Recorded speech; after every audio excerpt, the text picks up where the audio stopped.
ఏపీలో స్థానిక సంస్థల ఎన్నికల నగారా మరికొద్ది నెలల్లో మోగనుంది. ఈ ఏడాది సెప్టెంబర్ చివరన కానీ లేదా అక్టోబర్లో కానీ స్థానిక సంస్థల ఎన్నికలు జరుగుతాయని ముఖ్యమంత్రి చంద్రబాబు తన పార్టీ నేతలతో జామ్ మీటింగ్ సందర్భంగా ఈ సంగతి వెల్లడించారు. సర్ ప్రక్రియ ఏపీలో ప్రస్తుతం కొనసాగుతోంది. ఈ ప్రక్రియ పూర్తయిన తర్వాత స్థానిక సంస్థలకు ఎన్నికలు నిర్వహిస్తామని ఆయన చెప్పినట్లుగా తెలుస్తోంది. స్థానిక సంస్థల ఎన్నికల్లో టీడీపీ ఘన విజయం సాధించే విధంగా ఇప్పటి నుంచే పార్టీ క్యాడర్ అంతా రంగంలోకి దిగాలని చంద్రబాబు కోరారు. స్థానిక సంస్థల ఎన్నికల్లో పార్టీ విజయమే లక్ష్యంగా పనిచేయాలని బాబు పిలుపునిచ్చారు. అన్ని చోట్ల పార్టీ జెండా ఎగిరేసే విధంగా క్యాడర్ పూర్తి అప్రమత్తతో అంకిత భావంతో పనిచేయాలని కోరారు. ఇదిలా ఉంటే మున్సిపల్ ఎన్నికలు నిర్వహించేందుకు కూటమి ప్రభుత్వం రంగం సిద్ధం చేస్తోంది.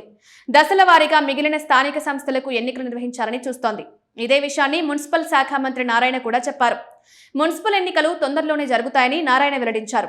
ఈ మేరకు చంద్రబాబు గ్రీన్ సిగ్నల్ ఇచ్చారని చెప్పడం విశేషం. ఇక ఏపీలో మంత్రివర్గ విస్తరణ మీద రకరకాలైన ఊహాగానాలు వినిపిస్తున్నాయి. ఎప్పుడు విస్తరణ అంటే ఆగస్టులోని అంటున్నా, మరి విజయదశమి తర్వాత అని అంటున్నారు. మొత్తం మీద చూస్తే ఏపీలో మంత్రివర్గంలో మార్పులు చేర్పులు అన్ని కూడా స్థానిక సంస్థల ఎన్నికల తర్వాతనే జరగొచ్చు అంటున్నారు. స్థానిక సంస్థల ఎన్నికల్లో మంత్రుల సత్తాకు కూడా ఒక పరీక్ష ఉంటుంది. ఈ పరీక్షను నెగ్గిన వారికి అవకాశాలు మెరుగవుతాయి. జిల్లాలో ఎవరైతే బాగా కష్టపడతారో ఆ ఎమ్మెల్యేలకు కూడా మంత్రి పదవుల్లో అవకాశం ఉండొచ్చు. మొత్తానికి 2024 ఎన్నికల తర్వాత ఏపీలో మరో మినీ ఎన్నికల సమరానికి తెరలేవనుంది. ఏపీలో మున్సిపల్ పంచాయతీలు, జిల్లా పరిషత్లు, మండల పరిషత్కు ఎన్నికలంటే మొత్తం ప్రజలంతా ఓటేస్తారు. ఆ విధంగా చూస్తే 2.5 ఏళ్ల కూటమి పాలన మీద ప్రజాభిప్రాయం వ్యక్తమవుతుందంటున్నారు. అదే సమయంలో అనేక సంక్షేమ పథకాలతో పాటు అభివృద్ధిని కూడా చేపట్టామని కూటమి ప్రభుత్వ పెద్దలు చెబుతున్నారు. దాంతో స్థానిక సంస్థల ఎన్నికల్లో టీడీపీ క్యాడర్ అంతా కష్టపడాల్సి ఉంది.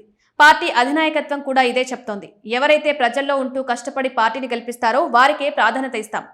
ఈ విధంగా చూస్తే బూత్ లెవెల్ క్యాడర్ నుంచి మంత్రుల దాకా అందరికీ స్థానిక ఎన్నికలు అతిపెద్ద పరీక్షగా నిలవనున్నాయి. చూడాలి మరి టీడీపీ అధినాయకత్వం ఆలోచనలకు అనుగుణంగా పార్టీ నేతలంతా ఏ విధంగా స్పందించి రంగంలోకి దిగుతారో, ఏ రకమైన ఫలితాలను రాబడతారో.